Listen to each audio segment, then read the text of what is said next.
Welcome back students.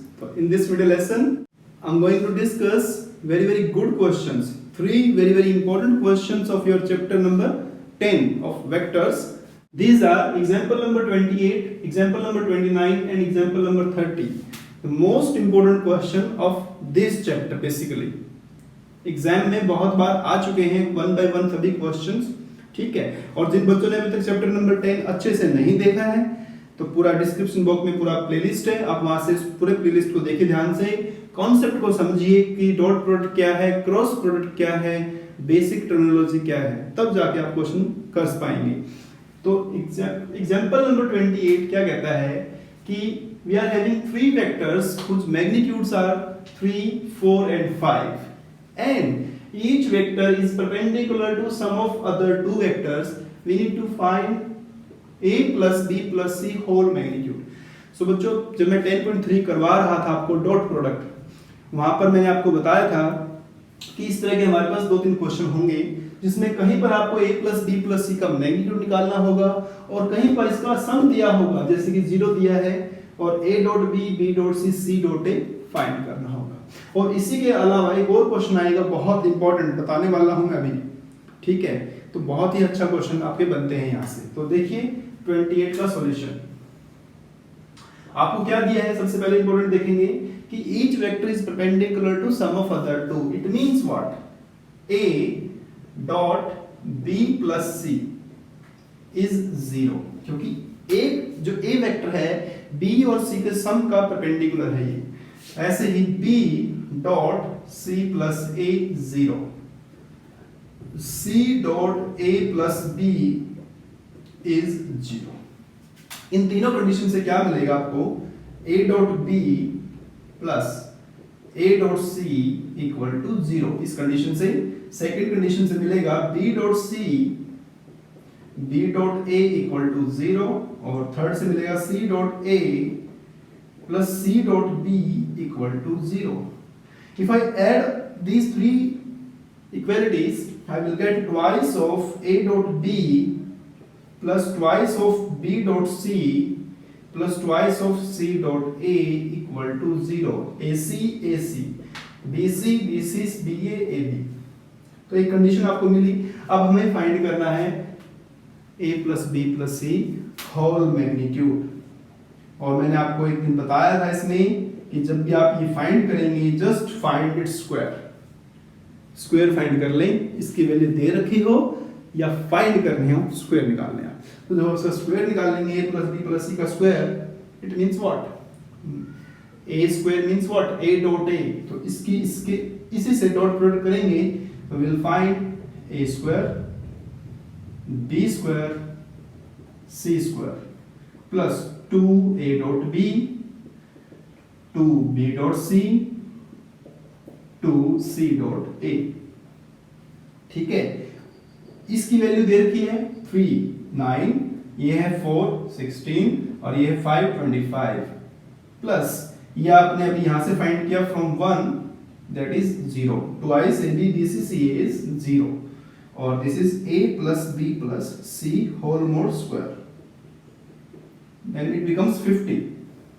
Now what we need to calculate, a plus b plus c whole mod। तो square आपका 50 आया, so it will be root 50 which is 5 root 2। Please do not use negative sign, do not write plus minus, use only positive, so its answer is 5 root 2। Now question number 29 और the example number 29 बिल्कुल ऐसा ही question है बच्चों, बस change क्या है, इसमें a b b c c a निकालना है, जो इसमें आपने 0 दे रखा था, ये आपको पता लगाना पड़ा पहले कि किसकी वैल्यू क्या है। इस केस में आपको इसकी वैल्यू फाइंड करनी है। तो अगर आप 10.3 में क्वेश्चन नंबर 10 था शायद, तो वहां देखें तो आंसर आया था -√3/2।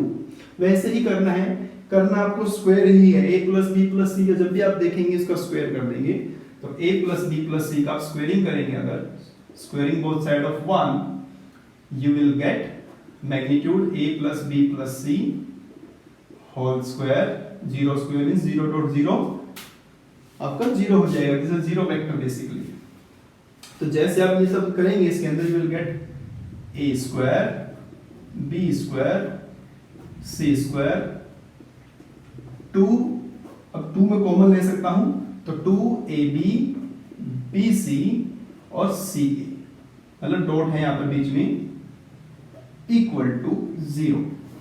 ये वैल्यूज आपको पता है 3 9 4 16, 2 का square 4 plus twice a dot b b dot c c dot a, ये वेक्टर के सिंबल लगाने हैं, इक्वल टू 0। ठीक है, ये फाइंड करना है, इट्स जस्ट सिंपल इक्वेशन। 20 मतलब दैट इज -29/2, क्या जो हमें फाइंड करना है a dot b b dot c c dot a, that is equals to -29/2। आसान था, इसको ये समझ में आ गया, वो इसको भी कर सकता है। चलिए एक क्वेश्चन मैं आपको दे रहा हूं, इसके अंदर सेम क्वेश्चन, यही क्वेश्चन लेना है आपको। Find the angle between vector a and vector b। a और b के बीच में आपको एंगल फाइंड करना है। इसको अगर आंसर आ जाए तो b और c के बीच में निकालना, उसका भी आ जाए तो c और a के बीच में निकालना है। It's very very good question, exam में आया हुआ क्वेश्चन है, आपके लिए छोड़ रहा हूं मैं। नहीं अगर समझ में आए तो कमेंट बॉक्स में जरूर बताएं मुझे कि सर नहीं हुआ, एक छोटा सा वीडियो बनाएंगे, बता देंगे आपको, बट आपको करना है इस क्वेश्चन को। Now question number 30, example number 30 here, with reference to the right-handed system of mutually perpendicular vectors I, j and k. We are having alpha vector, beta vector. We need to express a beta in terms of beta 1 plus beta 2. मतलब beta को beta 1 और beta 2 दो vectors में break करना है, such that beta 1 is parallel to alpha and beta 2 is perpendicular to alpha. ठीक है, तो कॉन्सेप्ट आपको यूज करने हैं आई जे के वाले जो कॉन्सेप्ट्स थे आपके, उनके हिसाब से कि परपेंडिकुलर कब है और पैरेलल कब है दो वेक्टर्स। तो यहां से स्टार्ट करते हैं इसका solution. So beta 1 is parallel to alpha.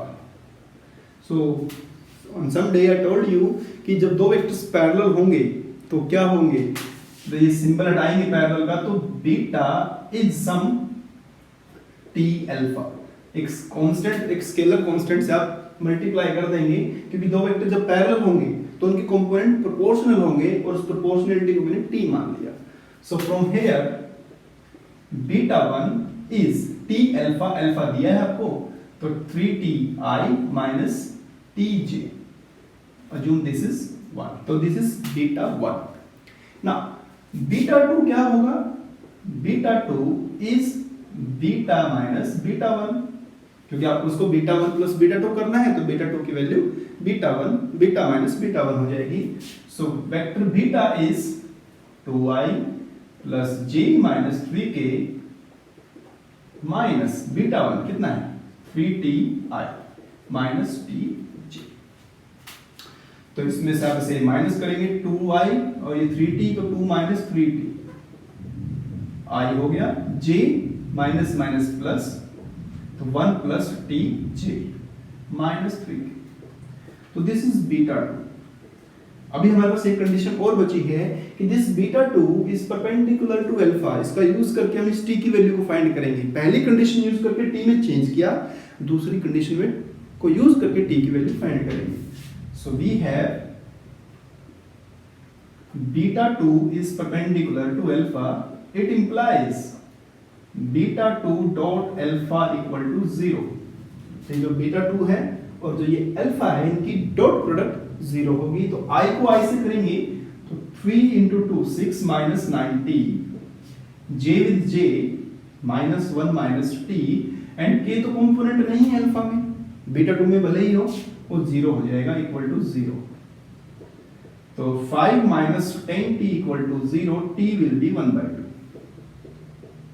So t की वैल्यू आ गई 1/2, because beta 1 beta 2 both are depending on t, so beta 1 is t alpha, it means 1/2 common ले लीजिए आप, and that is 3i minus j। now what is beta 2?